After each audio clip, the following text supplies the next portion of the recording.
అన్నయ్య, నా పేరు వెంకటేష్, వయసు 28, మిరియాల గ్రామం, కాటపూడి మండలం, పల్నాడు జిల్లా. ప్రశ్న ఏంటంటే, ఆదికాండం 11:31 తన కుటుంబాన్ని తీసుకుని కల్దీయుల ఊరును పట్టణములో నుండి కనానుకు వెళ్ళాలని తెరహు గారు అనుకుని హారాను మట్టుకు వచ్చి అక్కడ నివసిస్తాడు. ఆదికాండం 12:1 దేవుడు, నీవు లేచి నేను నీకు చూపించు దేశమునకు వెళ్ళుము అని అంటున్నాడు. కానీ ఏ దేశము పేరు చెప్పలేదు అబ్రహాం గారికి. ఆదికాండం 12:5 అబ్రహాం గారు తన కుటుంబాన్ని తీసుకుని కనాను దేశమునకు వచ్చాడు. ఈ కనాను దేశమునకు వెళ్ళాలని అనుకుంది మొదట తెరహు గారు కదా. ఇది దేవుడు చూపించు కనాను దేశం అని అబ్రహాం గారు ఎలా నిర్ధారణ చేసుకున్నారు?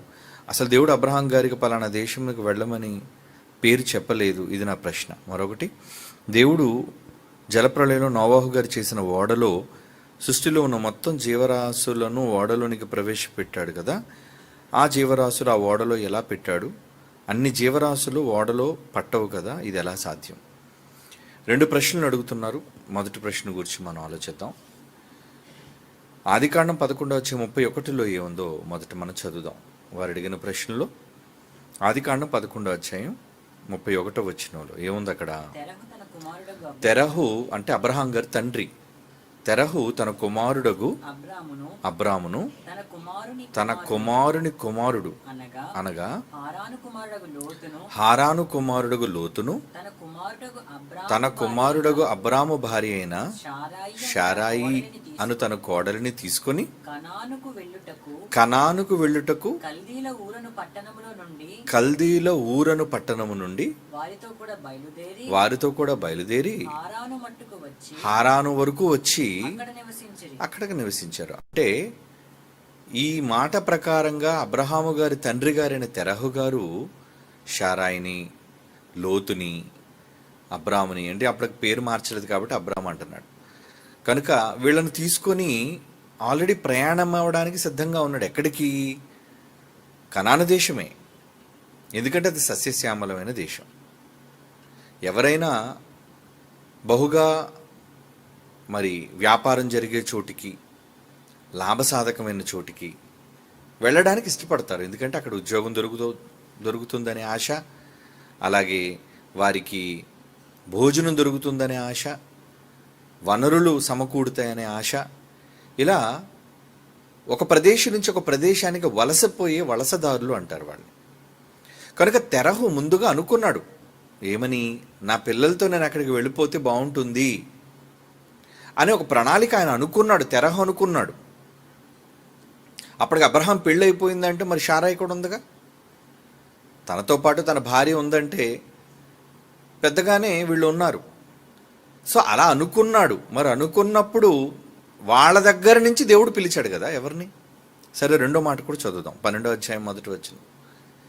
ఆదికాండం 12వ అధ్యాయం 1వ వచనం. యెహోవా అబ్రహామును పిలిచి చెప్తున్నాడు, నీవు లేచి నీ దేశము నుండి, ఇక్కడ నీ బంధువులు చాలా మంది ఉన్నారు కదా, వాళ్ళందరి దగ్గర నుంచి, నీ తండ్రి తెరహు ఉన్నాడు కదా, ఆయనతో కదా నువ్వు ఇప్పుడు ఉన్నావు, ఆయన్ను కూడా విడిచిపెట్టి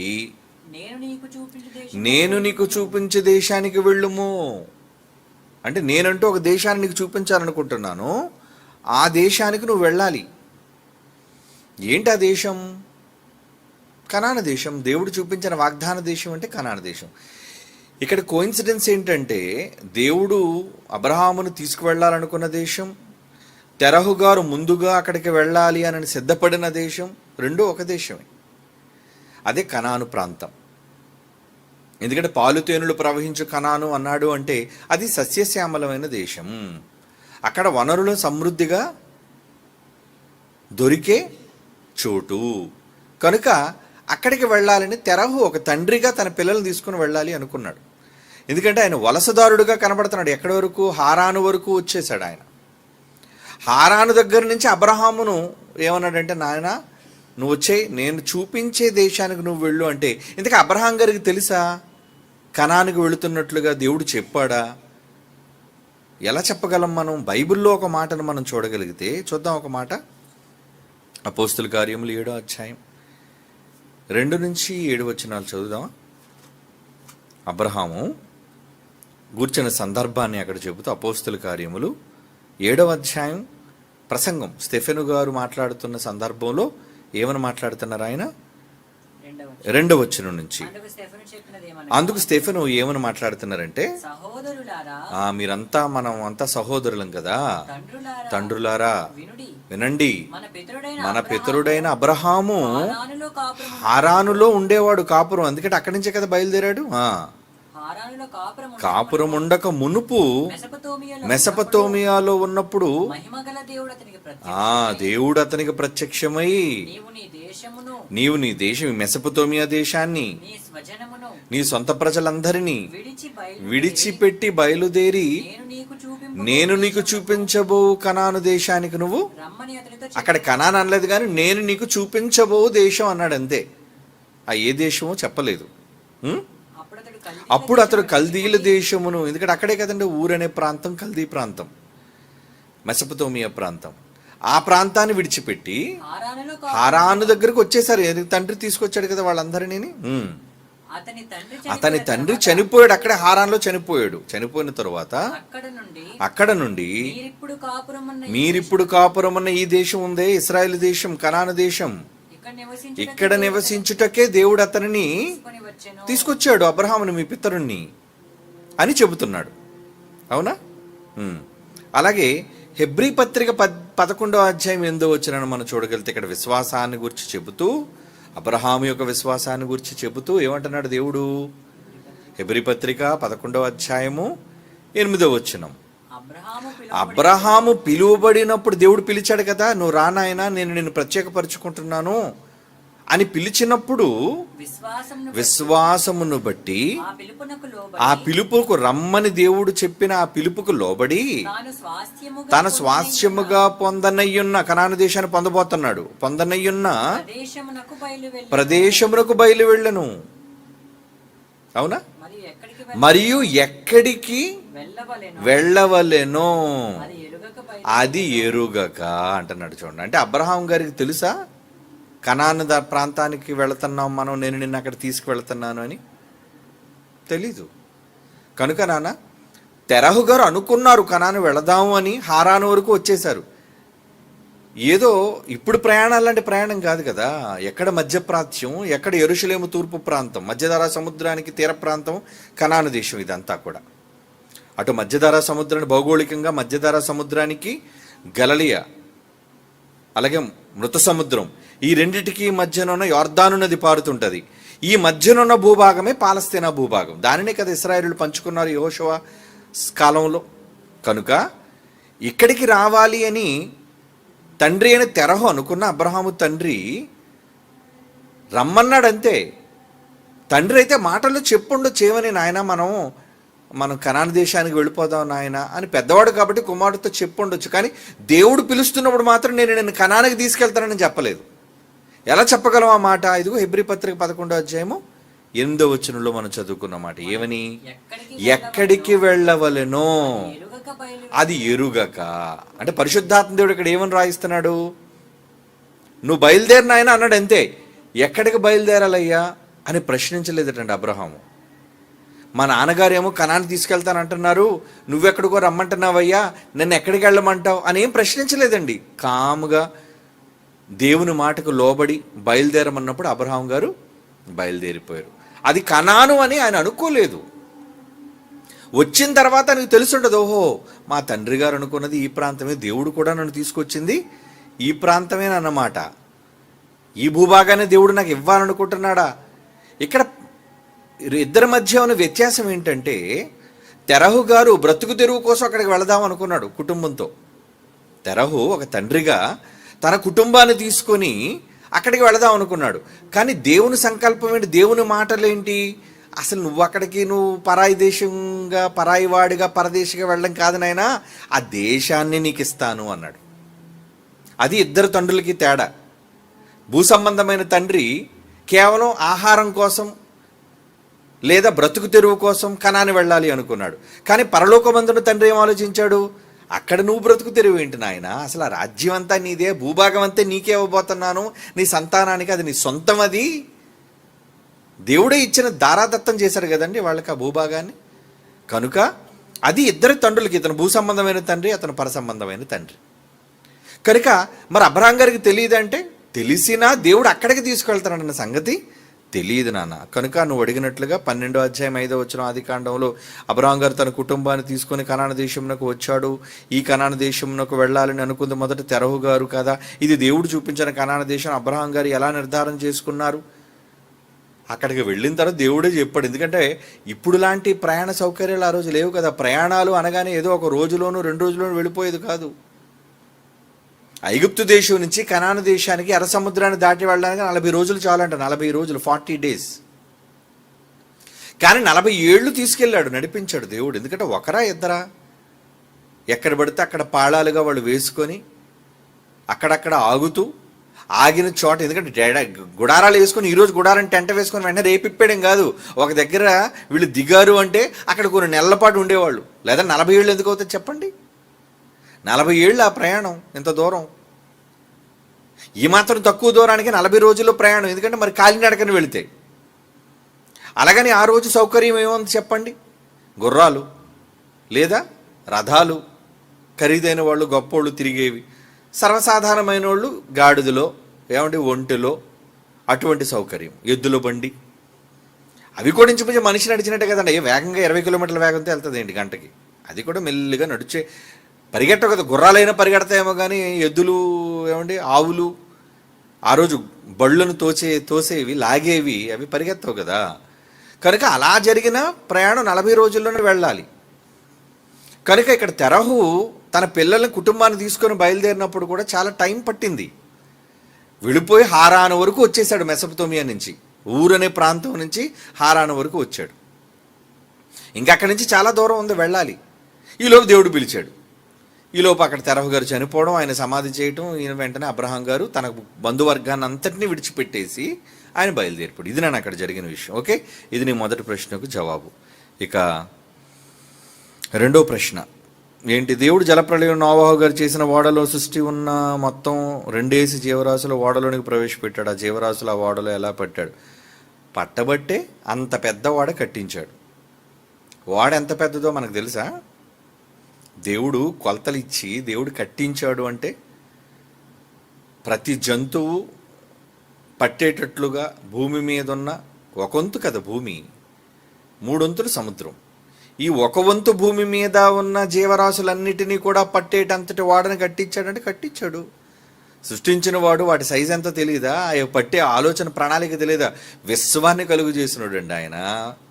విశ్వాన్ని కలుగు చేసినాడు. అందుకే నోవాహు గారికి పాపం ఐడియా ఉండదనే, నాయన వాడు ఎలా కట్టాలో నేనే చెప్తాను నాయన నీకని కొడుకు చెప్పాడు. కొలతలతో సహా చెప్పాడు. అయితే బైబిల్లోని కొలతలు చూస్తే ఇక్కడ చాలా తక్కువగా కనబడుతున్నాయండి. అంటే బైబిల్లోని కొలతలు, మరలా చెప్తున్నాడు, బైబిల్లో ఉన్న కొలతలు ఇప్పుడున్న కొలమానానికి సరైనవి కావు. నోట్ చేసుకోండి ఇది. బైబిల్లో రాయబడిన కొలతలు, దేనారం అనగా ₹10 అంటే ₹10 దేనారం అంటే ఎక్కడ ఉంది ఖచ్చితంగా లెక్క? బైబిల్లో ఉంది కదనంటే అది కేవలం ఉజ్జాయింపుగా చెప్పినది. ఇంచుమించు అంటాడు. ఇంచుమించు అంటే ఎలా తెలుస్తుంది? మన ₹10కి అప్పుడున్న దేనారం. అసలు ఇప్పుడు ₹10 ఉన్నాయి మీరు చెప్పండి. ఇప్పుడు బైబిల్లో ₹10 రాసి, నా చిన్నప్పుడు ₹10 ఉండేవి, పావలాలు ఉండేవి, 5 పైసలు కూడా నేను చూశాను. 5 పైసలు నాణ్యం నాకు తెలుసు. మరి ఇప్పుడు వచ్చేసరికి ₹10 లేవు. అన్ని ₹10 కాయిన్స్ ఉన్నాయి, ₹5 కాయిన్స్ ఉన్నాయి తప్పించి ₹10 ఇచ్చినా ఎవరు తీసుకోరు దాన్ని. మరి బైబిల్లో ఉన్న లెక్క ప్రకారంగా ₹10 అంటే ఎలా లెక్కెడతారు ఇప్పుడు?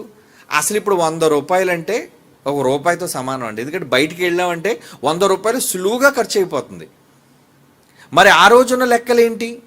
ఆ రోజున్న కొలమానాలు ఏంటి? బైబిల్లో కొలమానాలు ఉన్నాయి కదండి. మోర అన్నాడు కదండి. అంటే మోర అంటే ఏంటి? ఆ మోర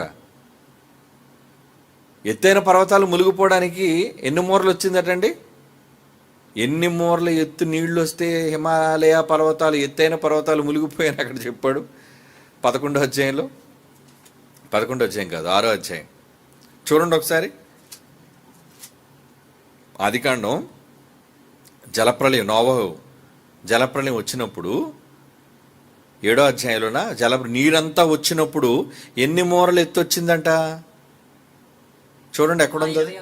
20 7వ అధ్యాయం ఆదికాండం వచనములు. 19, 20 వచనాలు చూడండి.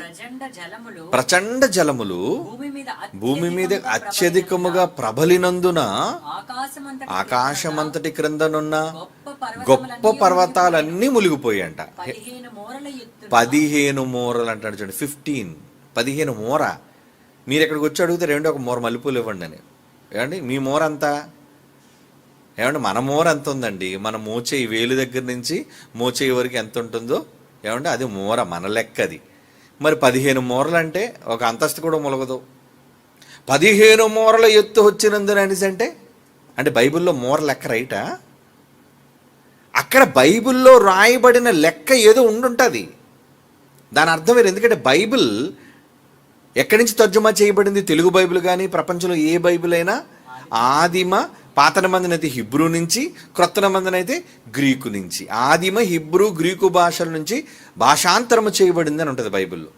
మరి హిబ్రూ భాషలో 15 మూరలు అంటే ఏంటా లెక్క? ఇది పట్టుకొని చాలామంది బుద్ధిహీనులైన వాళ్ళు ఇదిగో బైబిల్లో తప్పులోనండి 15 మూరలు వస్తాయండి, ఎత్తైన పర్వతాలు మునిగిపోయేటండి అని హేళన చేశారు. ఒరే పిచ్చి సన్నాసుల్లారా, బైబిల్ తర్జుమా చేయబడింది. తెలుగులో ఉన్నవాళ్ళు పండితులైన తెలుగు పండితులైన బైబిల్ పండితులు కాదు వాళ్ళు.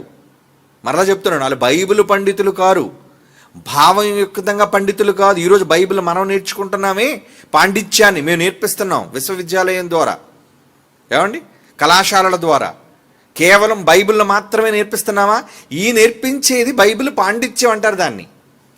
మరి బైబిల్ తర్జుమా చేసిన వాళ్ళు అక్కడ ఏ బైబిల్ కాలేజీలో చదువుకోలేదు. కేవలం వాళ్ళకి అక్షర జ్ఞానం తెలుసు. ఏంటి అక్షర జ్ఞానం? ఈ హిబ్రూ పదానికి ఏంటి తెలుగు పదం అంటే ఈ రెండు భాషలు వచ్చారన్నమాట. హిబ్రూ భాష వచ్చే వాళ్ళకి తెలుగు భాష వచ్చు. ఇప్పుడు కొంతమందికి బహుభాషా పాండిత్యం ఉంటుంది. ఇప్పుడు మన పాటలు తర్జుమా చేస్తున్న వాళ్ళు ఉన్నారండి. ఏమండి నేను తెలుగులో పాట రాస్తే ఆ తెలుగు పాటని మలయాళంలో తర్జుమా చేసేశారు. అలాగే కన్నడలో తర్జుమా చేసేశారు కొంతమంది, హిందీలో తర్జుమా చేసేశారు కొంతమంది. ఎందుకంటే రేపు పొద్దున ఆల్బమ్ 6 భాషల్లో కదండి. పాన్ ఇండియా స్థాయిలో మొట్టమొదటిసారిగా క్రైస్తవ చరిత్రలో ఆల్బమ్ మనం 6 భాషల్లో దించుతున్నాం. మరి నాకు ఒక భాష లేదంటే 2 భాషలు తెలుసు. ఇంగ్లీష్ తెలుసు, తెలుగు తెలుసు, హిందీ తెలుసు. మరి నాకు కన్నడ మలయాళం రాదు, ఒడియా రాదు. కానీ ఒడియాలో తర్జుమా చేసేశారు, మలయాళంలో తర్జుమా చేసేశారు. అంటే ఈ తర్జుమాదారులకి ఏమొచ్చనమాట? ఇక్కడ నేను రాసిన తెలుగు భాష వచ్చు, ఇది దగ్గర పెట్టుకుని వాళ్ళు ఏం చేశారంటే వాళ్ళ భాషలో పాటను రాశారు. రాసినప్పుడు నేను హిందీని సరిచేయగలిగాను. అంటే ఏంటి, ఇక్కడ భావం కరెక్ట్గా లేదు చూడండి, ఈ పదం కరెక్ట్గా లేదు, నేను రాసినది ఏంటి, ఇక్కడ మీరు కూర్చున్న పదం ఏంటి అని నేను కరెక్ట్ చేయగలిగాను. ఎందుకంటే నాకు తెలుసు కాబట్టి, హిందీ మీద పరిజ్ఞానం ఉంది. ఏమండి మలయాళం అంటారా? అసలు పూర్తిగా జీరో, నిల్, ఏమీ లేదు పరిజ్ఞానం. కన్నడ అంటారా? అది కూడా నాకు తెలీదు. ఏదో కొంత మాట్లాడితే అర్థమవుతుంది తప్ప అక్షర జ్ఞానం అనేది నాకు తెలియనప్పుడు మరి వాళ్ళు ఏదైనా తర్జుమా చేశారనుకోండి, నేను విన్నప్పుడు రాగం కుదిరిందో లేదో చూస్తాను తప్పించి భావం ఎలా వచ్చిందో నాకు తెలియదు. అందుకే పిల్లలకి చాలాసార్లు చాలా జాగ్రత్త చెప్పాను. చూడండి, నేను ఏదైతే భావం రాశానో, పాటలో ఏదైతే ఉందో ఇదే ఖచ్చితంగా మీరు తర్జుమా చెయ్యాలి. ఈ భావం వచ్చేటట్లుగా మీరు 2-3 చూపించండి. మీ ప్రాంతంలో భాషా ప్రావీణ్యత కలిగిన వాళ్ళు, ప్రవీణులైన వాళ్ళు ఎవరైనా ఉంటే, ఏమండి అక్షర జ్ఞానం కలిగిన వాళ్ళు, దాని మీద థీసిస్ చేసిన వాళ్ళు, డిగ్రీస్ చేసిన వాళ్ళు, యూనివర్సిటీల్లో చదువుకున్న వాళ్ళు ఉంటారు కదండి, పట్టభద్రులైన వాళ్ళు చదివితే అప్పుడు తెలుగులో రాసిన దానికి వాళ్ళు తర్జుమా చేసిన భాషకి సరిపోయిందా లేదా అనేది వాళ్ళు చూడగలరు. ఏమంటే అప్పటికి నన్ను అడిగారు మలయాళం, ఈ మధ్యన భక్తి అంటే ఏమిటనే పాటకు మలయాళం తర్జుమా చేసినప్పుడు ఆ చెల్లి నన్ను ఫోన్ చేసి నాకు అడిగింది, ఇక్కడే మంచర్చిలో ఉన్న సోదరిమణి, ఏమండి అన్నయ్య గారు మరి ఈ భాష అది దీనికి అర్థం దీనికి కుదరట్లేదండి, దీనికి ఏమని రాయమంటారు, ఎందుకంటే మా భాషలో దీనికి ఈ విధంగా అంటారు అంటే, అప్పుడు నేను అమ్మ పర్యాయ పదాలు ఏమైనా ఉంటాయి చూడు, ఆ పర్యాయ పదాలు మీరు తీసుకున్నా ఆ పర్యాయ పదాలు రాగంలో కూర్చోవాలి. నేను ఏదైతే ట్యూన్ చేశానో ఆ ట్యూన్లో అక్షరాలు కరెక్ట్గా ఫిట్ అవ్వాలి, అందుకని చదివిసినట్టు ఉండకూడదు పాట. ఏదైతే లయబద్ధంగా పాడుతున్నారో పాడడానికి రాగానికి అనుగుణంగా రాసే పదం కూడా ఉండాలి, తెలుగులో పదాలు కూర్చోబడినట్లుగా. కనుక అమ్మ ఈ విధంగా కూర్చో అన్నప్పుడు మలయాళంలో పాడే అమ్మాయి ఎవరైతే ఉందో ఆ అమ్మాయి కూడా ఉంది, ఏమండి ఈ భాష మా దాంట్లో ఎలా అనరండి అని. అప్పుడు వెంటనే మరలా అమ్మాయికి ఫోన్ చేసి, అమ్మ మీ ఇద్దరు మాట్లాడుకోండి, నాకు భావం చెప్పండి, మీరు రాసిన భావం ఏంటి అని అడిగాను. అన్నయ్య గారు భావం ఇదేనండి. ఓకే, ఇప్పుడు కుదిరిందా? కుదిరిందండి. పాడేసింది ఆ అమ్మాయి పాట. మలయాళంలో పాట వచ్చేసింది, కన్నడలో పాట వచ్చేసింది, తెలుగులో పాట వచ్చేసింది. ఏమంటే అప్పటికే చాలా భాషల్లో పాటలు సింగర్లు పాడేస్తున్నారు. అంటే ఏంటి? భాషా పరిజ్ఞానం ఉండాలని నేను చెబుతున్నాను. ఇదంతా నేను ఎందుకు చెప్పానంటే, హిబ్రూ భాష తెలుగు భాష తెలిసిన వాళ్ళే తర్జుమా చేశారు. ఓకే, తర్జుమా చేస్తే సరిపోతుందా? భావం తెలియకపోతే ఎలా? ఏ భావంతో రాశారు అనే బైబిల్ పాండిత్యం రాసిన ఆ రోజు తెలుగు పండితులకు లేదు. కనుక ఈ 15 అనేది ఉందండి. ఏంటిది? ఏమోనండి, మోర్లను రాసే, మనకు తెలుసు కదా మోర్లని, తెలుగులో మోర్లు అంటారు, మోర్లు అయ్యి ఉండొచ్చులే అని. 15 మోర్లు ఏంటయ్యా నిండిపోవడానికి? ఎత్తైన పర్వతాలు మునిగిపోవడానికి 15 మోర్లు ఏంటి? అంటే నీ మోర్ అనే తెలుగు పదం మూర్ఖత్వం. ఈ మోర్ అనే పదం కరెక్ట్ కాదు. అది మరి ఎలాగండి? మాకు ఆ కొలమానం మాకు తెలియదు అన్నప్పుడు లేదా పదాన్ని రాయి. ఇప్పుడు బాప్తిస్మం అనే పదం ఉందండి, అది తెలుగు పదం కాదు. ఏ డిక్షనరీలోనికి బాప్తిస్మం అనే పదం మీకు దొరకదు. ఎందుకంటే అది యాక్చువల్గా దాని మూల పదం ఏంటి? మీ పాఠాల్లో చదువుకున్నారు, బ్యాప్టిజో. అవునా? అది గ్రీకు పదం. దాన్ని యాక్చువల్గా దాని మూల పదం ఏంటంటే బ్యాప్టిజో అనే మూల పదం. కనుక దానికి ఏంటి అంటే అర్థం ఏంటంటే ముంచుట, సమాధి చేయుట, పాతి పెట్టుట అర్థం. మరి తెలుగులో ఏం రాస్తారు? ముంచుట, సమాధి చేయుట, పాతి పెట్టుట అంటారా? వద్దండి. ఎందుకంటే ఈ పదాలన్నీ, ఈ భావాలంటే దానికి పర్యాయ పదాలు. ముంచటమైనా, పాతి పెట్టడమైనా. ఏమండి? ఇదంతా కూడా బాప్టిజో అనే ఆ పదానికి అర్థం. మరి ఈ పదానికి పర్యాయ పదాన్ని తెలుగులో ఏం పెడదాం? ఏమీ లేదండి. కనుక బాప్తిస్మం అని రాసేయండి అన్నారు. కనుక అదే పదాన్ని చిన్న అక్షరాలు మార్చి అదే ఏమంటారు దాన్ని శబ్దం వచ్చేటట్లుగా బాప్తిస్మము అని రాసేశారు. ఈవెన్ ఇంగ్లీష్లో కూడా బ్యాప్టిజం అన్నారు. ఇది నేను ఎందుకు చెబుతున్నానంటే భాషా పరిజ్ఞానం కావాలి. బైబిల్ చదివేసి బైబిల్లో ఉందండి, బైబిల్లో మూరలను ఉందండి, ఇంతకీ ₹1 ఏంటండి? ధ్యానారం అంటే ₹1 ఇంచుమించు. షేర్లు అంటే ఏంటి? ఏమండి? సేనా వ్యూహాలు అంటే ఏంటి? మళ్ళీ ఇంచుమించు ఇవన్నీ తప్పుడు లెక్కలే. మరలా చెప్తున్నాను, బైబిల్లో కింద ఫుట్ నోట్లో ఉన్న చాలా మట్టుకు ఆ రోజు తెలుగు పండితులైన వారు తర్జుమా చేసినవి సరి అయిన కొలమానాలు కావు. ఇది పట్టుకొని ఒకలాడు మూర్ఖుడైన సన్నాసులు అంటాడు ఎవడని వచ్చేసినా నేను పోటీకి వచ్చేస్తాను రెడీ అన్నాడు అనుకోండి, క్షణంలో మట్టి కరిపి వచ్చాడిని. ఎందుకంటే వాడికి భావం తెలియదు. ఒరే పిచ్చోడా, నేను మాత్రం బైబిల్ ఉన్నది మోర అనుకుంటావేంటి? అది మోర కాదురా, ఒక మూర్ఖుడు అని చెప్తాను నేను. కనుక ఇక్కడ మనం ఆలోచించవలసింది ఏంటంటే భాషలలో ఉన్న మార్పు. ఆ మార్పు జరుగుతున్నప్పుడు ఏమండి కిలోగ్రామ్స్ అంటారు. ఇంగ్లీష్లో కేజీ అంటే కిలోగ్రామ్స్. తెలుగులో ఏమంటారు దాన్ని చెప్పండి? ఏమనాలి ఇది తెలియక కేజీ అండి అనేసి వీళ్ళు కూడా. ఏమండి కిలోగ్రామ్కి పదం ఇంగ్లీష్లో పదం ఏంటి మీరు చెప్పండి? యాపిల్ అనే పదానికి ఇంగ్లీష్లో తెలుగులో పదం ఏంటి చెప్పండి? తెలుగులోనైనా యాపిల్ అనే అంటారు మీరు. ఏదో దానికి ఏదో బొటానికల్ నేమ్ ఇంకోటి ఉన్నా, బొటానికల్ నేమ్లు వేరే ఉంటుంది. అది మీ నోరు తిరగదు. అది ఒక్కొక్క పండుకి ఒక్కొక్కటి ఉంటుంది. ఏమండి స్పురులీనా అన్నారు అనుకోండి, అది ఏంటి మీకు అర్థం కదా, ఎప్పుడు వినలేదని. శాస్త్రీయ నామం అంటారు దాన్ని. కనుక అలా ఉన్న పేర్లు యాక్సిటీస్గా రాసి ఉంటే బాగున్ను. అక్కడ నిజంగా 15 మూరలు అని హిబ్రూ భాషలో ఏదో ఉండుంటుంది. ఆ మూరలు అన్న పదం నువ్వు తెలుగులో తర్జుమా చేయకుండా ఉన్న పదాన్ని నీకు తెలియకపోతే ఆ పదాన్ని రాసి చావు. అబ్రహాం ఉంది కదా, అబ్రహాం అని పిలవట్లేదా? ఏమండి స్టెఫెన్ ఉంది, స్టెఫెనే కదా రాసావు. అక్కడ ఏదైతే 15 పక్కన ఉందో హెబ్రీ భాషలో అదే రాయు. నువ్వు మూరలు రాయడం వల్ల ఈ మూర్ఖులు అనే వాళ్ళందరూ బైబిల్లో తప్పులున్నాయి అని మాట్లాడుతున్నారు. కనుక ఇది తర్జుమాలో జరిగిన పొరపాటే కానీ భావయుక్తమైన పొరపాటు కాదు. కనుక నాన్న ఇప్పుడు నువ్వు అడిగిన ప్రశ్నలో దేవుడు పెద్ద విశ్వాన్ని కలుగు చేసినట్టు భూమి మీద చిన్న వాడిన కట్టలేడా? ఆయనకి లెక్కలు తెలియవు, పెద్ద ఇంజనీర్ అని. ఏమనుకున్నారు దేవుడు అంటే? మాస్టర్ ఇంజనీర్ ఆయన, మాస్టర్ ఆర్కిటెక్ట్ ఆయన. ఆయన లెక్కలు కొలమానాలే వేరు. అలాంటిది భూమి మీద జంతువులన్నీ పట్టడానికి ఎంత వెడల్పు, ఎన్ని అడుగులు లెక్కలుంటే చూడండి. అక్కడ నోవహు గారితో చెప్తారు, బాబు ఈ లెక్కల్లో నువ్వు రాయు, ఈ లెక్కల్లో నువ్వు చెయ్యు అని. అది నోవహు గారికి ఆ రోజున్న లెక్కలు ఏంటి? ఆ రోజు ఆయన దగ్గర ఉన్న కొలబద్ద ఏంటి? ఆయన దగ్గర ఉన్న కొలమానం ఏంటి? ఆ భాషలో అప్పుడు వాళ్ళు నేర్చుకున్న భాషలో వాళ్ళు కొలతల తాలూకా లెక్కలేంటి? అది నోవహు గారికి అర్థమైనట్టే చెప్పాలి. ఆదికాండం 6:15లో కొలతలన్నీ రాశాడు చూడండి దేవుడు. దాన్ని చేయవలసిన విధానం ఇది. వాడ 300 మూర అన్నాడు. మళ్ళీ ఎక్కడ చూడండి, మళ్ళీ ఏం మూరలో 300 మూరలా? 300 మూరలోని 50 మూరలు వెడల్పితే ఎంత వద్దండి? ఈ గది అంతా కూడా రాదండి. మరి ఎలా వీళ్ళు లెక్కలు రేసేసారు చెప్పండి. అంటే ఎప్పటికైనా బైబిల్ సొసైటీ ఆఫ్ ఇండియా వాళ్ళు కళ్ళు తెరిచి ఇలాంటి చిన్ని భాషా దోషాలు ఏవైతే ఉన్నాయో వీటన్నిటినీ సరి చేసుకోవాలని ప్రేమపూర్వకంగా చెప్తున్నా వాళ్ళకి. ఎందుకంటే భావం తెలియాలి బైబిల్ గూర్చి. ఇప్పటివరకు ఆ భావం తెలియకే ప్రతివాడు బైబిల్ పైన దండెత్తడు, మూర్ఖుడైన వాడు. అందుకే మనలాటోడితో తగలపడితే సరిగ్గా వాడికి చెబుతాం. ఏమండి, మన ముందు ఎవడు మాట్లాడలేడు కదా. చాలామంది అనుకుంటారు ఏంటండి మీరు ఎప్పుడు సవాలు విసురుతారు కానీ ఎవరితోనూ పోటీ పడ్డానికి రావాలి కదా. ఎవడన్నా పోటీకి రావాలంటే కండిషన్స్ ఒప్పుకోవాలి. నేను వచ్చి 1 గంట సోది చెప్పేసి వెళ్ళిపోతానంటే ఎక్కడ రాపోతాను ఆగు.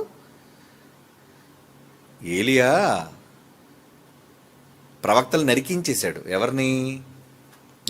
బయలు ప్రవక్తల్ని. వాళ్ళు చేసిన వెధవ పనులన్నీ చేశారు. రాజుని రాణిని మాయ చేశారు. ఆ పనికి మాలింది ఉంది కదండి యెజబెలు, అదొక దుష్ట దరిద్రురాలు అది. ఏమండి, దాని భర్త ఏమో వాడు చేతకానివాడు, ఏమండి కొంగుచాటు మొగుడు వాడు.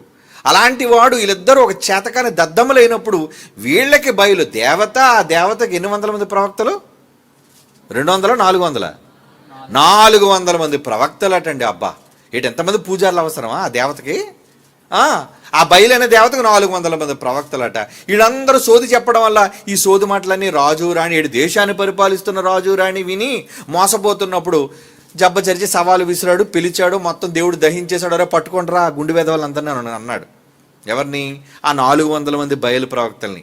ఏమండి, ఏదో పోటీ అయిపోయింది కదా, నీ మార్గాన్ని ఇంటికి వెళ్ళిపోయి చక్కభజన చేసుకొనరా అనలేదు ఏలియా. ఏం చేశాడు? బండకేసి నరికి అంటారా వెధవలందరినీ అన్నాడు. ఇది పాత నిబంధన, అవునా? ఇప్పుడు మనం ఎవరు నరకంలేండి. ఓల్డ్ టెస్టిమెంట్లో ఏమన్నాడు? ఆ సందర్భం చూడండి. ఎప్పుడైతే దేవుని యొక్క అగ్ని వచ్చి దిగి మొత్తం అంతా దహించి మసి చేసేసిందో వాళ్ళు పిలిచారు, వాళ్ళ బయలు ప్రవక్తని పిలిచారు, ఆ దేవిని పిలిచారు, బయలుదేవతని పిలిచారు. అమ్మా రా, అమ్మా దేవత రా, మమ్మల్ని మండిచ్చే అమ్మా, నీ శక్తిని చూపించమ్మా. అది ఉంటేనండి కదా పైన రావడానికి దేవత, అది లేదు. ఏమంటే మొత్తానికి జీవం కలిగిన దేవుడు తన శక్తిని చూపించాడు. ఏదో చిన్నది చూపించిన తర్వాత ఏం జరిగింది? మొదటి రాజుల గ్రంథం 18వ అధ్యాయం 22వ వచనం. మొదటి రాజుల గ్రంథం 18వ అధ్యాయం 22వ వచనం. అప్పుడు ఏలియా యెహోవాకు ప్రవక్తలైన వారిలో నేను ఐఎమ్ ద ఓన్లీ వన్, నేను ఒక్కడిని నిలబడ్డాను ఆయన పక్షాన. బయలుకు ప్రవక్తలైన వాళ్ళు ఉన్నారే మీరందరూ 450 అండి, క్షమించండి 400 ఉన్నాను. 450 మంది ప్రవక్తలు ఉన్నారు. 40వ వచనం చదవండి. అప్పుడు ఏలియా ఫైట్ అయిపోయిన తర్వాత, డిబేట్ అయిపోయిన తర్వాత, కాంపిటీషన్ అయిపోయిన తర్వాత ఏమన్నాడు? ఒక్కడు కూడా 450 మందిలో తప్పించుకోవడానికి వీలు లేదురా. ఎందుకంటే వీళ్ళు బయటికి వెళ్ళారంటే మళ్ళా దేవత కోసం మొదలెడతారు. వీళ్ళు బయటికి వెళ్తే ఏం చేస్తారు? అమ్మా బయలుదేవత, అమ్మా బయలుదేవత అని దిక్కుమాల పూజలన్నీ చేసి మళ్ళీ ఇశ్రాయేల్ అయిన వాళ్ళందరినీ కూడా తప్పుడు మార్గాన్ని నడిపించే అవకాశాలు ఉన్నాయి. ఎందుకంటే రాజు రాణియే దాసులు అయిపోయారు దానికి. కనుక బయలు ప్రవక్తలను పట్టుకొని కీషోను అనే వాగు దగ్గర తీసుకుపోండి దరిద్రులందరినీ, అక్కడ వాళ్ళని వధించను అన్నాడు. అంటే మళ్ళా ఈ రాంగ్ స్ప్రెడ్ అవ్వకుండా ఉండాలంటే ఎక్కడతో ఈ పీక నరికేయాలి అన్నాడు. అంతే. చూసారా తీసుకున్నాడు యాక్షను. మరి ఇప్పుడు జరుగుతున్న డిబేట్లు ఏంటి? గంటలు సోదు మాట్లాడుకోవడం ఆ డిబేట్ అంటే? అరే డిబేట్ అంటే ఎలాగుందో తెలుసా? ఎదుటోడిని ఇంకా జీవితంలో మాట్లాడకుండా చేయాలి, అది డిబేట్ అంటే. మరలా నోరిపు మాట్లాడడానికి వీలేదు. పెట్టో సంతకం పెట్టో, ఏమని నేను ఓడిపోతే బాప్తీసం తీసుకుంటాను, అది లెక్క. ఎందుకంటే సిగ్గున్నోడు ఇంకొకసారి ఓడిపోయిన తర్వాత మరలా వాడి నోటి నుంచి బైబిల్ మీద తప్పుడు మాట రావడానికి వీల్లేదు. అన్నీ అనేస్తున్నారు, బైబిల్ని నిందించేస్తున్నారు, దోషణంతా చేస్తున్నారు, డిబేట్లు అంటున్నారు, గంటలు సోదు మాట్లాడుతున్నారు, మరలా మొదలెడుతున్నారండి ఈ వెధవలందరూ కూడా బయటికి పోయి బైబిల్ మీద వ్యతిరేకులు. అవునా? మీరు చూస్తున్న సోషల్ మీడియాలో ఏంటి చెప్పండి? అన్న మాటలన్నీ అన్ని తర్వాత వాడు నోరు ముయించలేక మరలా బయటికి వెళ్ళి మళ్ళీ ఏంట్రా చెత్తవాగుడు, మరలా బైబిల్ కోసం ఎందుకు మాట్లాడుతున్నావు? ఒకడిని నిజంగా దేవునికి బలేసేస్తే ఎలా? అది ఈసారి మనం చేసే బలంటూ ఏమైనా ఉంటే ఇది కత్తులతో ఆయుధాలతో చేసే బలి కాదండి. సంతకాలు పెట్టి అగ్రిమెంట్లు రాయించి ఓడిపోయిన వాడు, నేను ఓడిపోతే బైబిల్ వదిలేస్తాను, నువ్వు ఓడిపోతే మాత్రం బైబిల్ జపం చెయ్యాలి. బాప్తీసం తీసుకొని యేసు దేవుడు నీ నోరిప్పినప్పుడల్లా యేసు దేవుడు అని ఒప్పుకోవాలి, బైబిల్ దైవ గ్రంథము అని ఒప్పుకోవాలి. లేదా నువ్వు ఒక చేతకానుడు. ఎందుకంటే సంతకం పెట్టావు కదా నువ్వు. భయం లేదు ఎవరికి. ఏదో మాట్లాడడం, 4 వాగుళ్ళు వాగడం, బయటికి పోవటం, మళ్ళీ ఇష్టానుసారంగా బైబిల్ని దూషణ చేయటం. కనుక ఆ రోజు ఏలియా ఎటువంటిదైతే చేశాడో ఇలాంటి వాళ్ళకి అడ్డుకట్ట కట్టాలి అండి. ప్రతి వాడు బైబిల్ మీద నోరు పారేసుకుంటున్నాడు. ఏమండి, ఇది చేస్తున్నది మన గొప్ప కోసమో మన కీర్తి కోసమో కాదు. బాధ ఉంటుంది కదండి. నీ గ్రంథాన్ని ఏదో నువ్వు చెప్పుకోరా, నా గ్రంథంలో ఏమిటి నీకెందుకు, నేనేం వచ్చాను నీ గ్రంథం జోలికి. అయినా ఈరోజు ఈ దేశంలో ఉన్న రాజ్యాంగంలో ఉన్న హక్కు ఏంటి? ఎవరు నమ్మిన నమ్మకాన్ని, వాళ్ళు నమ్ముకున్న మతాన్ని వాళ్ళు ప్రకటించుకోవచ్చు అన్నప్పుడు ప్రకటించుకో. నీ మతంలో ఉన్న మంచి చెప్పుకోరా. నా మతం జోలికి ఎందుకు వస్తున్నావు? నా నమ్మకం జోలికి ఎందుకు వస్తున్నావు? నా అభిమతం ఎందుకు నువ్వు గాయపరుస్తున్నావు? అలా గాయపరచడం కూడా తప్పని రాజ్యాంగంలో డాక్టర్ బిఆర్ అంబేద్కర్ గారు రాయించారు. ఏమండి, రాయించిన మరి ఎవడో పట్టించుకోటేంటి? అవును, ఎందుకో తెలుసా? అందరూ మత ఛాందస్సవాదులుగానే మారిపోతున్నారు ఈరోజు. నిజాలు మాట్లాడుకొని యథార్థాన్ని అంగీకరించేవాళ్ళు కారు. తేడా వస్తే దౌర్జన్యం చేయటం, ఏమండి, దాడులు చేయటం, ఇదే కదండి తెలుసు. మనమైతే ఈ దేశంలో ఎవరిని ఏమనమండి. ఏమండి, మనం రామాయణం జోలికి వెళ్ళం. చాలా ఇంచుమించు ఒక దశాబ్దం క్రితం నుంచి చేస్తున్న సవాల్ ఇదే. ఖురాన్ జోలికి వెళ్ళం, మహాభారతం జోలికి వెళ్ళం, రామాయణం జోలికి వెళ్ళం. మీరు నమ్మిన మీ దైవాలను ఒక పన్నెత్తి ఒక మాట మేము అన్నాం, మాట్లాడడం. That is BOUI. ఏమంటే, ఎప్పుడైనా మనం నోరు జారి ఏ దేవుడినైనా కించపరిచామా? నోరు జారి ఏ మత గ్రంథాన్నైనా, ఇతర నమ్మకాలను మనం తోలనాడామా? ఒరే మీ గ్రంథం తప్పు, మీ దేవుళ్ళు తప్పు అని మనం అన్నామా? అనలేదు, అన్నం కూడా. ఎందుకంటే మాకు గౌరవం. ఈరోజు ఒక సెక్యులర్ దేశంగా మనం అంతా కలిసి ఉంటున్నప్పుడు కలిసి జీవించాలి. నీ నమ్మకం నీది, నిన్ను బలవంతంగా నేనెందుకు మార్చాలి? నువ్వు నమ్మితే ఈరోజు దీనిలోకి వస్తావు, రేపొద్దున ఇంకో దాంట్లోకి వెళతావు, లేదంటే దాంట్లోకి ఇంకో దాంట్లోకి పోతావు. అది నీ నమ్మకం, నీ ఇష్టం. నీ ఇష్టాన్ని నేనెవరు కాదనడానికి. కనుక నీకు నచ్చినట్టుండు. అలాగని ఎదుటి వాళ్ళ నమ్మకాన్ని తోలనాడే అవకాశం అయితే నీకు లేదుగా. ఏమిటి, ఎంతమంది నోరు పారేసుకుంటున్నారు? మరి ఎవడు FIRలు ఫైల్ అయ్యండి, ఒక్కడి మీద ఏమండి FIR ఫైల్ అయినందుకు ఒక్కడిని జైల్లో పెట్టలేదండి. దేశాన్ని అన్నందుకు అది నిజమో కాదో తెలియకుండా జైల్లో పెట్టేస్తున్నారు. మత గ్రంథాలను అన్నందుకు వెనక ముందు ఆలోచించకుండా జైలుకు పంపించేస్తున్నారు. కానీ బైబిల్ని ఎంతమంది ఎంత దారుణంగా మాట్లాడుతున్నా ఎవడు ఎందుకంటే యాక్షన్ తీసుకోవట్లేదు? ఎన్నో క్రైస్తవ సంస్థలైన వాళ్ళు ఫిర్యాదులు చేసే గవర్నమెంట్కి, ఏంటండి రాజ్యాంగంలో ఈ హక్కు ఉంది కదండి, మరి ఎంత దారుణంగా యేసుప్రభుని గురించి మాట్లాడుతుంటే, అవమానకరంగా మాట్లాడుతుంటే ఒక్కడు కూడా ఈరోజు ఈ సన్నాసులను పట్టుకొని ఎందుకు అరెస్ట్ చేసి జైల్లోకి వేయలేదు? అంటే రాజ్యాంగం ఏమైపోయింది? రాజ్యాంగాన్ని వాళ్ళ అవసరాలకు వాడుకుంటున్న నెరవేర్చడం లేదు. ఉన్నాయి ఆ రాజ్యాంగంలో మాటలు. నేను రాజ్యాంగానికి విరుద్ధంగా మాట్లాడనుకో, తీసుకొని ఆమెది యాక్షన్. నేను రాజ్యాంగ వ్యతిరేకనైతే, రాజ్యాంగ విరోధంగా నేను మిమ్మల్ని దూషిస్తే, మీ మతాలను అంటే మేం కానీ మా పిల్లలు కానీ, లేదంటే బైబిల్ ఓపెన్ యూనివర్సిటీ అంటే నువ్వు యాక్షన్ తీసుకో. మేము ఎవరు అనకుండా నువ్వెందుకు కోరండి బైబిల్ జోలికి, యేసుప్రభు జోలికి మాటి మాటికి వచ్చి? ఎవడో క్రైస్తవుడైన వాడు ఎవడో దొంగ బాబాలు ఉంటారు. ఎవడో దొంగ బాబాలు లేరు? ఏమంటే హైందవులు దొంగ బాబాలు లేరా? ఇస్లాం వాళ్ళు దొంగ బాబాలు లేరా? క్రైస్తవులు దొంగ బాబాలు లేరా? అందరూ అన్ని చోట్ల అన్ని మతాల్లోని దొంగ బాబాలైన వాళ్ళు ఉన్నారు. ఉంటే మాటి మాటికి క్రైస్తవుని ఎందుకు చూపిస్తున్నావు? బైబిల్ ఎందుకు అవమానిస్తున్నావు? చెప్పు. ఎవడో ఒక పోలీసుడు తప్పు చేస్తే దేశంలో పోలీసు వాళ్ళందరూ నేరస్తులా? చెప్పండి. ఎవడో దేశంలో ఒక నాయకుడు తప్పు చేస్తే మిగతా నాయకులందరూ అలాంటోళ్ళ? ఎవడు తప్పు చేశాడో వాడిని పట్టుకో. బైబిల్ని ఎందుకు అంటావు? యేసుప్రభుని ఎందుకు అంటావు? యేసు మంచి నేర్పించాడు, బైబిల్ మంచి నేర్పించింది. మంచి నేర్పించిన బైబిల్ను పక్కన పెట్టి ఏమండి అన్నవాడిని నువ్వు పట్టుకో. ఒరే నువ్వెందుకురా బైబిల్లో లేనిది నువ్వు మాట్లాడుతున్నావని. కానీ ఈరోజు ఎంత వ్యంగ్యంగా చూడండి. ఇక్కడ సినిమాల్లోనూ యేసుప్రభువును గూర్చి వ్యంగ్యంగా ఏంటేంటి, హల్లెలూయా ప్రైజ్ ది లార్డ్ బిడ్డ రా బాగు చేస్తాను రా అంటే క్రైస్తవుడు మెడలో సిలువేసుకున్నాడు అంతా జాదుగాళ్ళు అనుకున్నావా ఏంటి? ఈరోజు ఎలాంటి సంకేతాల ప్రజల మధ్యకి వీళ్ళు పంపుతున్నారంటే వీళ్ళనండి మతోన్మాదులు, మత ఛాందస్సవాదులు. ప్రజల మధ్య మనం అంతా బ్రదర్స్గా బ్రతుకుతున్నాడు. మన ఇంటి పక్కోళ్ళు, పొరుగుంటోళ్ళు, వెనకున్నటువంటి వాళ్ళు వీళ్ళందరూ హైందవులు ఉన్నారు, ఏమంటే ఇస్లాం వాళ్ళు ఉన్నారు, జైనులు ఉన్నారు, ఎంతమంది ఉన్నారు. వాళ్ళందరితో మనం ప్రేమగా ఉన్నాం, స్నేహితులుగా ఉన్నాం. కానీ ఇలాంటి దౌర్భాగ్యులైన వాళ్ళు వీళ్ళే దేశద్రోహులు. ఇలాంటి దొంగ మాటలు మాట్లాడుకునేది నీ మతాన్ని నువ్వు చెప్పుకోరా. నీ మతాన్ని చెప్పుకో. నీకు కాషాయ రంగు బట్టలు వేసుకుంటావో ఇంకే రంగు బట్టలు వేసుకుంటావో వేసుకో, కానీ నీ బట్టలు వేసుకొని నీ మతాన్ని గురించి చెప్పుకోకుండా బైబిల్ జోలికి వచ్చి బైబిల్లో అలా ఉంది కదా, బైబిల్లో ఇలా ఉంది కదా అని యేసుప్రభువుని గురించి వ్యంగ్యంగా వాడు వీడు అని మాట్లాడుతున్నారంటే ఎవరు వాడిని ఏం చేయలేకపోతున్నారేంటి? దేవుడు మంచోడు కదండి, సహించమన్నాడు కదండి, దీర్ఘశాంతం కలిగిన వాడు కదండి. అందుకే ఈ ఆటలు సాగుతున్నాయి వీళ్ళందరివి. వీళ్ళు పప్పులు ఉడుకుతున్నాయి కదా. ఇప్పుడు కాదురా, టైం ఉంది దేనికైనా. నువ్వు చచ్చే టైం ఉందే, అప్పుడు పడతాడు నీ పిలకరారా. ఏట్రా మాట్లాడా నువ్వు? నువ్వు మాట్లాడిన ప్రతి దానికి శిక్ష, నిత్యాగ్ని దండన ఉంటుంది. ఇప్పుడు చెప్పినా పోరా నువ్వు అనుకుంటా. అనుకోరా, అనుకో. నీకు చెప్పినప్పుడు అర్థం కాదు ఏమండి, నువ్వు బాధలోకి పోయిన తర్వాత నీకు బోధపడుతుంది. కనుక ఇలాంటి దుర్మార్గులైన వాళ్ళు ప్రేమ ఉన్న సహోదరుల మధ్య సఖ్యతను చెడగొట్టి మతాల మధ్య చిచ్చును రెచ్చగొట్టేవాళ్ళు. నా మంచిని నేను చెబుతాను, నీ మంచి నువ్వు చెప్పు. నాలో ఉన్న చెడు నువ్వు చెప్పడం ఏంటి, నీలో ఉన్న చెడు నేను చెప్పడం ఏంటి? ఎందుకు చెప్పుకుంటూ పోతే నీలో కూడా ఇన్ని ఉన్నాయి కన్నాలు.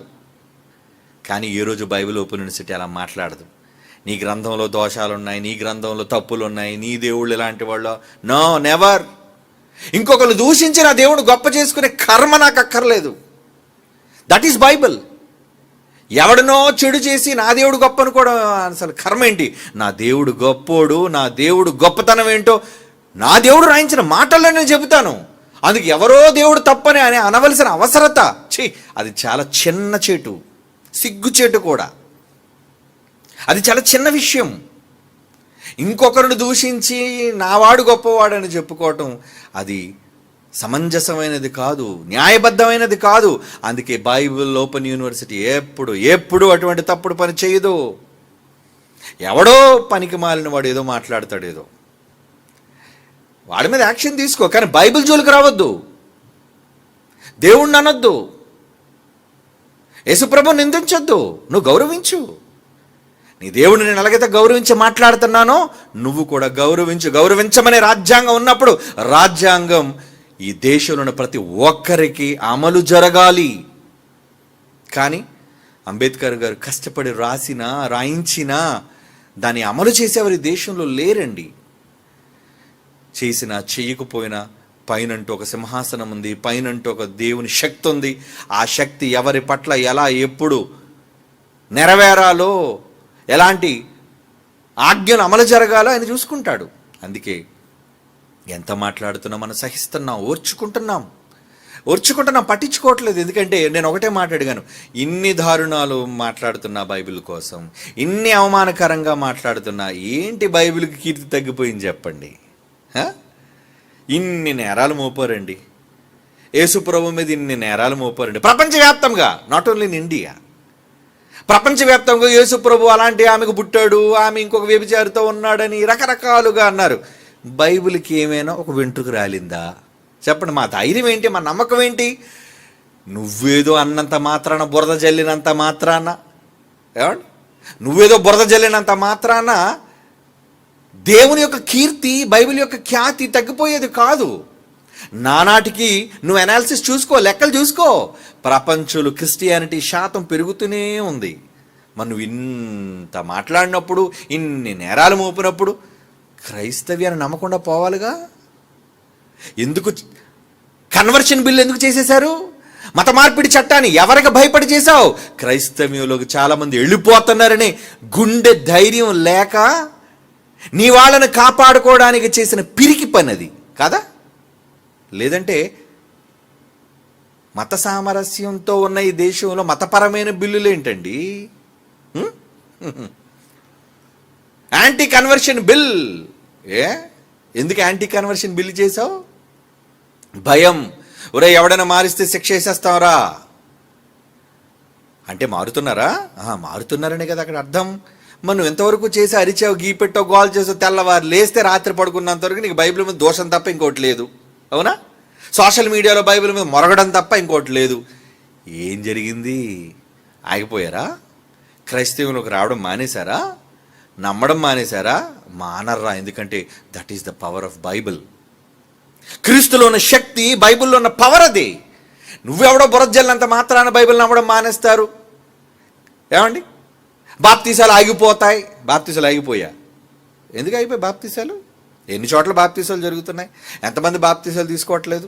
మన చర్చిలోనే ఇస్తున్నాం నెలకు ఒక 4-5 బాప్తీసాలు తక్కువ కాకుండా. ఏం బలవంతంగా ఇస్తున్నామండి? నమ్మి మాకు బాప్తీసం కావాలండి, ప్రభువుని నమ్ముకున్నాం అని అడిగితేనే వాళ్ళకి బాప్తీసం ఇస్తున్నాం. ఎందుకు చేయగలుగుతున్నాం ఈ పని? ఎందుకంటే మనం నమ్మిన గ్రంథం తాలూకా పవర్ అంత శక్తివంతమైంది. దీనికోసం దేన్నో దూషించి అది దైవ గ్రంథం కాదు, ఇది దైవ గ్రంథం కాదు, ఇది దైవ గ్రంథం కాదని చెప్పవలసిన కర్మ మనకు అక్కర్లేదు. మనం నమ్మిన ధర్మం దైవ గ్రంథంలోని గొప్ప మాటలను చెబితే చాలు. మరి విశాఖపట్నంలో ఎందుకు మీటింగ్ పెట్టాం? నర సమాజాన్ని సంస్కరించే విశ్వరాజ్యాంగం అని బైబిల్ని టైటిల్ పెట్టాను అంటే కారణం ఏంటి? చెప్పాలి బైబిల్ గొప్పతనాన్ని. అందుకే టైటిల్ పెట్టాను అలాంటిది. విశ్వరాజ్యాంగం ఏంటండి? విశ్వరాజ్యాంగం బైబిల్ అంటే మనుషులందరి మీద ఈ రాజ్యాంగం ఎటువంటి మంచిని చెబుతుందో అదే కదా సభల్లో మాట్లాడబోయేది.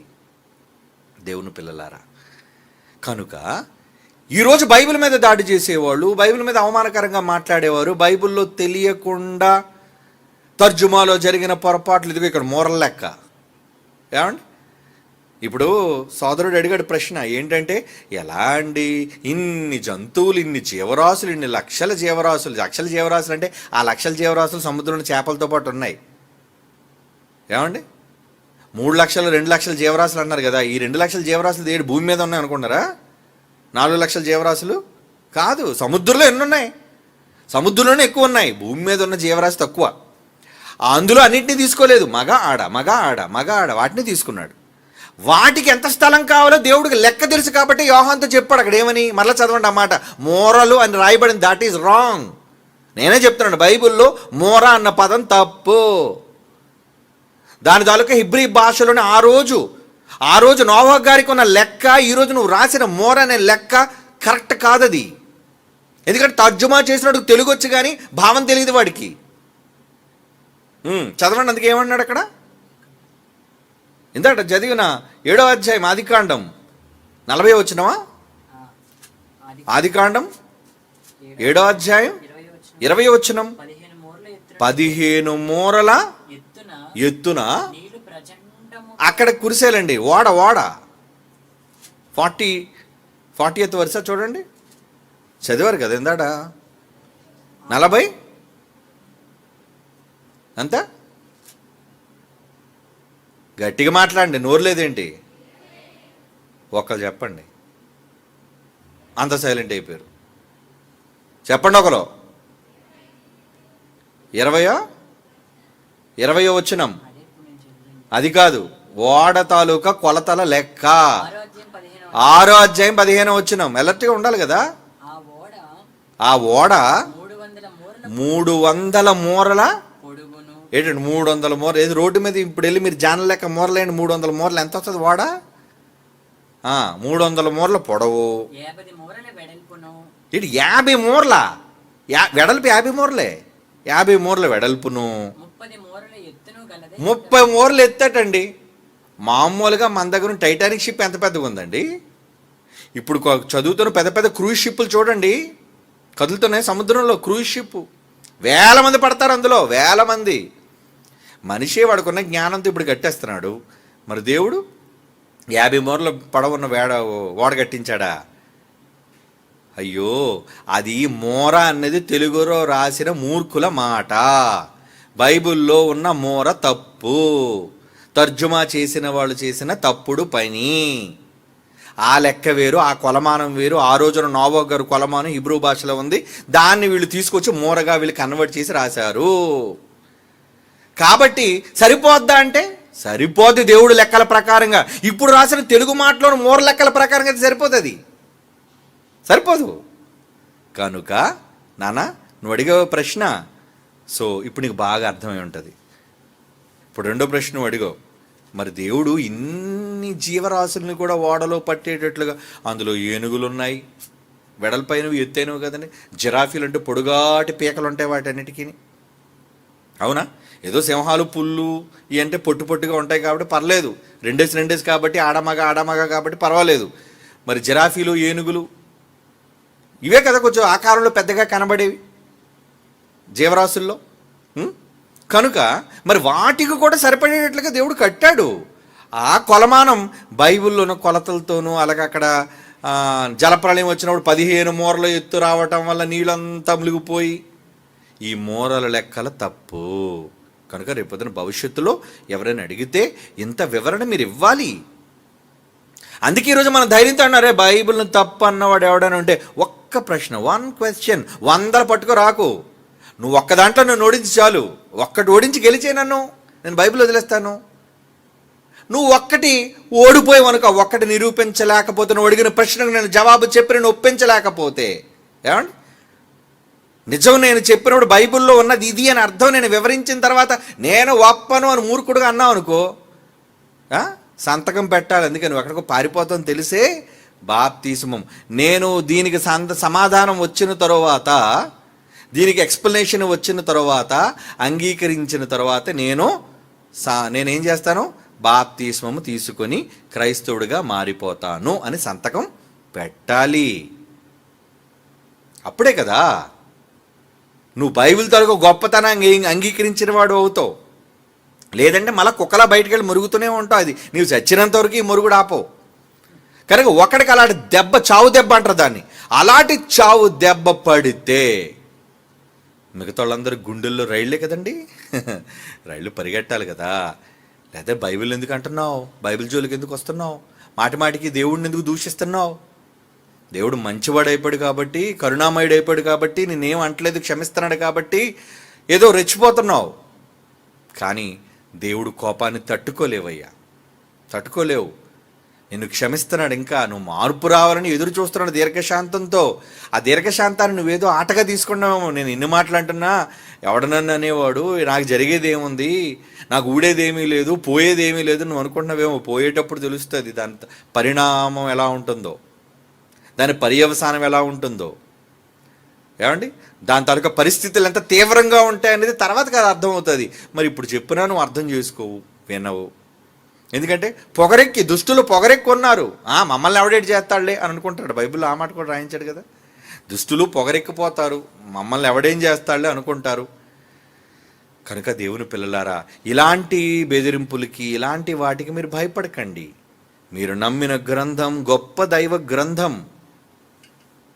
దానిలోని మహాసారాన్ని ఈరోజు వెలికితీసి విశ్వవిద్యాలయంగా ప్రపంచానికి ప్రకటిస్తుంది. ఒక విద్యా కేంద్రం, దట్ ఈస్ బైబిల్ యూనివర్సెస్. అంటే ఏంటి? ఈ గొప్ప విశ్వవిద్యాలయ కేంద్రం ఇది.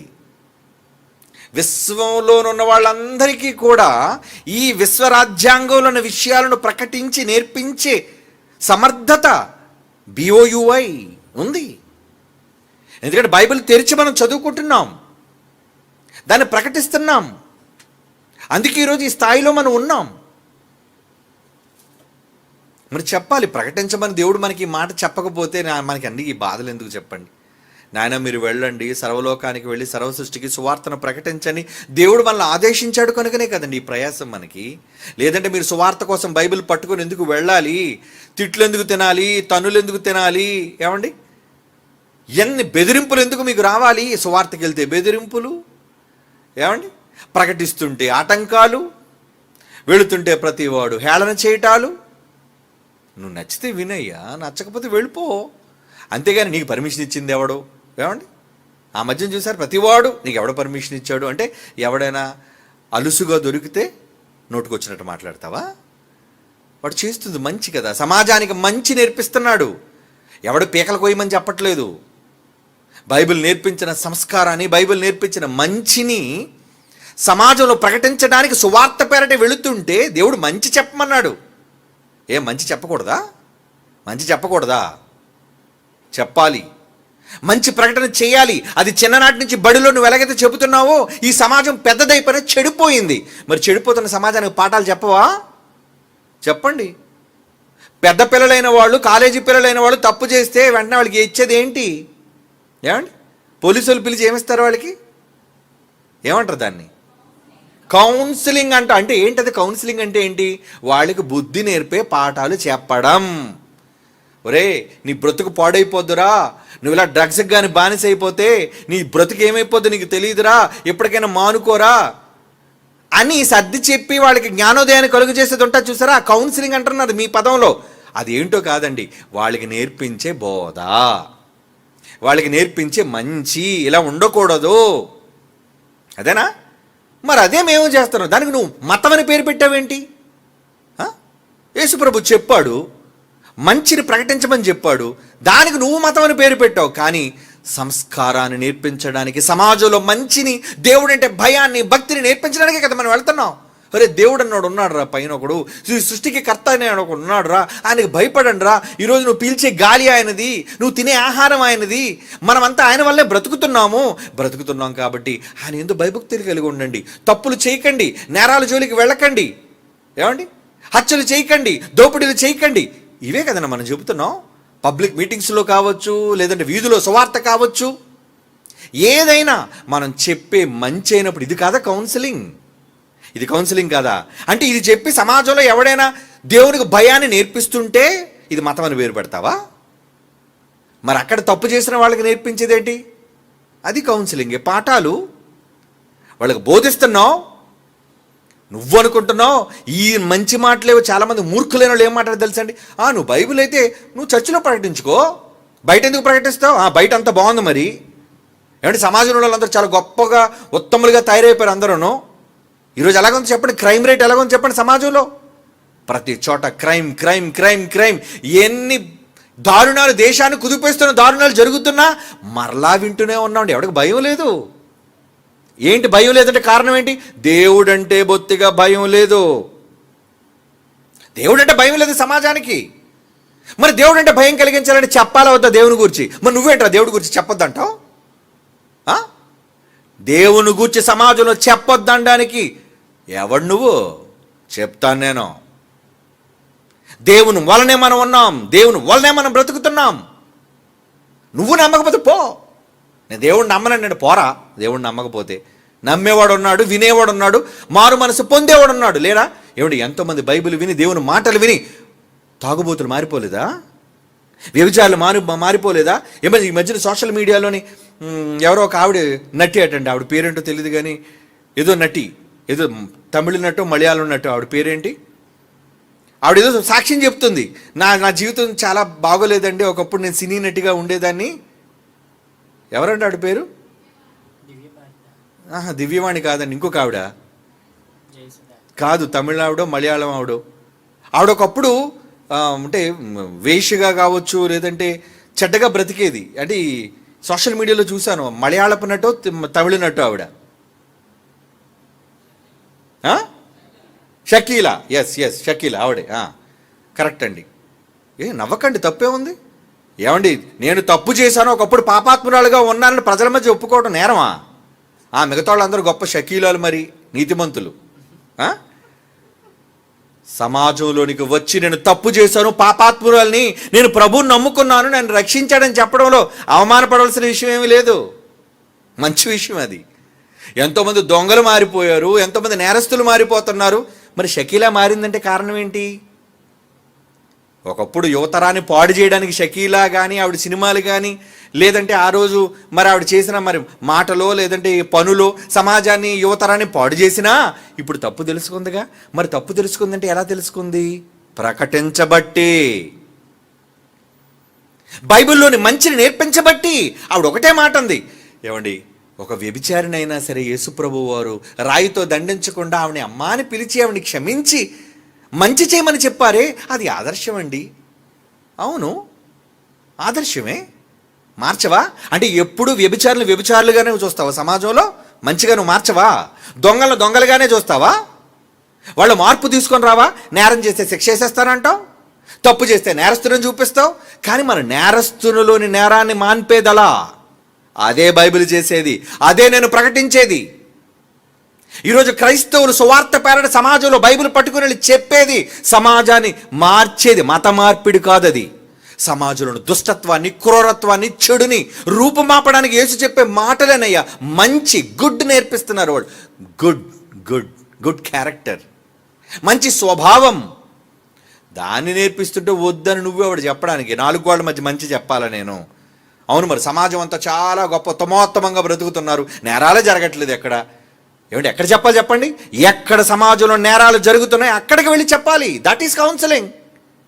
అవునా కాదా? మరి సమాజంలోకి వెళ్ళి, సమాజంలోనే నేరస్తులు ఉన్నారండి, సమాజంలో దొంగలు ఉన్నారండి, మరి వాళ్ళ దగ్గరికి వెళ్ళి చెప్పవా?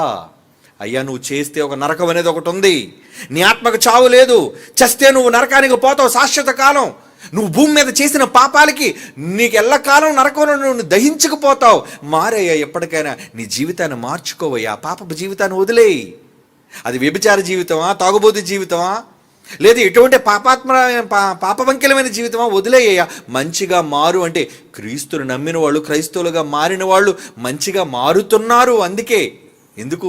మంచిని చెప్పటం వలన. నువ్వు చెబుతానంటావా? ఏమంటే ఎవడో మూర్ఖుడు మాట్లాడుతున్నాడు, ఏమిటి హైందవుల్లో ఎక్కడా మేము చెప్పం కదండి, మేము ఎక్కడ బైబిల్లో మీలా క్రైస్తవులు చెప్పినట్టు సువార్తలు చెప్పం, ఇస్లాంలో ఎక్కడ సువార్తలు చెప్పరు. మీరు చెప్పకపోతే మానేయండారా, మీరు చెప్తే మేము వద్దనమండారా? చెప్పండి, పోనీ మీరు చెప్తారా? చెప్పండి. మాలాగా చెప్తున్న మమ్మల్ని అడ్డగించకండి. మీరు చెప్తారా? కమాన్, మీరు వీధుల్లోకి వెళ్ళి చెప్పండి. అది ఏమిటి, కొంతమంది నిజంగా హైందవ సోదరులైన వాళ్ళు మరి వాళ్ళు డ్రెస్సులు వేసుకొని మంచిని చెప్పుకుంటూ వాళ్ళు కూడా కొంతమంది వెళ్తుంటారండి, కానీ ఎక్కడో కొంతమంది. కానీ క్రైస్తవుల్లో ఎక్కువ శాతం ఈ సువార్త ప్రకటనలు ఎందుకు జరుగుతున్నాయంటే సమాజం చెడిపోతుంది కనుక. చెడిపోతున్న సమాజంలో ఆ చెడ్డవారిని మంచివారిగా మార్చడానికి చేస్తున్న ప్రయత్నం అది, కౌన్సిలింగ్ అది, మతం కాదది. మారారా? ఒక షకీలా లాంటి ఒక స్త్రీ మారిందా? సరే, ఆవిడ పాపాత్ములే కావచ్చు, ఏమండి? అలాగని ఎవరు పాపాత్ములు గారు? అందరూ పాపులే, అందరూ దొంగలే, అందరూ నేరస్తులే. నేరస్తులైనప్పుడు ఆ నేర జీవితం నుంచి మారాలి. ఒక పోలీస్ వ్యవస్థ ఏమంటుందో తెలుసా? ఒక నేరస్తుడి నుంచి ఆ నేర చరిత్రను రూపం అప్పాలండి, అది కౌన్సిలింగ్ ఇవ్వాలండి. ఒక జైల్లోకి వెళ్ళినా వాడు మరలా బయటకు వచ్చిన తర్వాత నేరం చేయకుండా ఉండడానికి వాడు మనసు మార్చాలండి.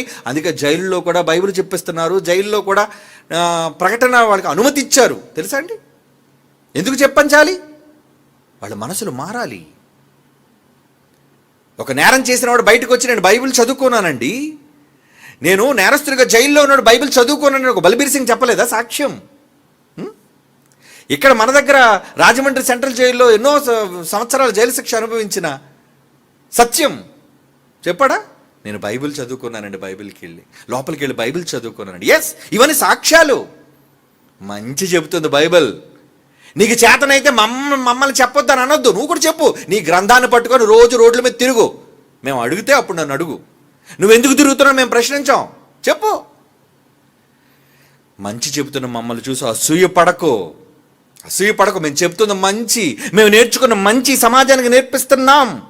అది నేర్పించే హక్కు నీ దేశంలోని, ఈ దేశంలోని, మన దేశం రాజ్యాంగం ఇచ్చింది. అలాగే పరలోక సంబంధమైన విశ్వరాజ్యాంగం కూడా బైబిల్ అవకాశం, అధికారం ఇచ్చింది కనుక ప్రకటిస్తాం. తప్పేంటి? తప్పు కాదు. కనుకండి సమాజంలో ఇలాంటి మూర్ఖులైన వారు, వక్ర జనమాలైన వాళ్ళు ఉంటారు, ఎప్పుడు వ్యతిరేకించేవాళ్ళు ఉంటారు, కాదని వాళ్ళు పక్కన పెట్టండి. వాళ్ళు పట్టించుకోకండి. వాళ్ళ కామెంట్లు వినొద్దు, వాళ్ళ మాటలు వినొద్దు, వాళ్ళ చక్రియలు మీరు చూడొద్దు, పక్కన పెట్టేయండి. మీరు అనుకున్న మంచి ఏంటో, దేవుడు బైబిల్లో నేర్పించిన సత్యం ఏంటో అది ఎప్పుడు, అది సభల రూపంలోనో, సెమినార్ల రూపంలోనో, సువార్తల రూపంలోనో, పాటల రూపంలోనో, ఏమండి సత్క్రియల రూపంలోనో, త్యాగాల రూపంలోనో చేయండి సమాజానికి. అదే బైబిల్.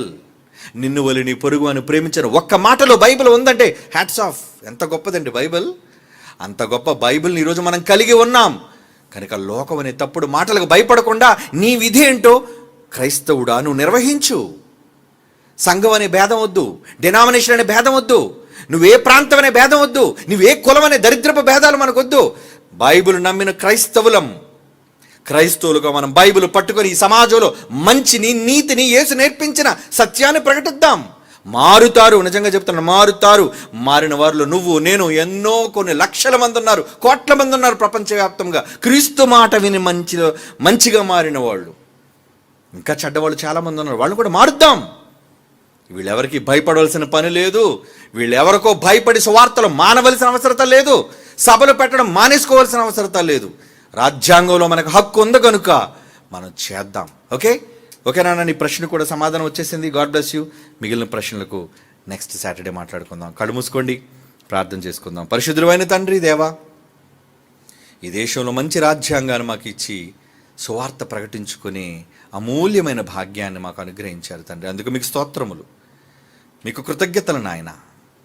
ఇటువంటి మంచి చట్టాలను ఎప్పుడూ మా కొరకు ఉంచి నాశన కూపంలోకి జారిపోతున్న అనేక మందిని సన్మార్గంలో నడిపించడానికి ఈ బైబిల్ ప్రకటన మేమున్నంత కాలము, మా పిల్లలున్నంత కాలము బైబిల్ని ఈ దేశంలో ప్రకటించగలిగే ఆ గొప్ప భాగ్యాన్ని అధికారంగా, హక్కుపూర్వకంగా మాకు ఎల్లప్పుడూ ఇవ్వవలసిందిగా ప్రార్థిస్తూ, చేస్తున్న మేలులన్నిటికీ కృతజ్ఞతాస్తుతులు మీకు సమర్పించుకుంటూ యేసుక్రీస్తు వారి సర్వోన్నతమైన నామంలో ఈ ప్రార్థన వేడుకొనిచున్నాము తండ్రి. ఆమెన్.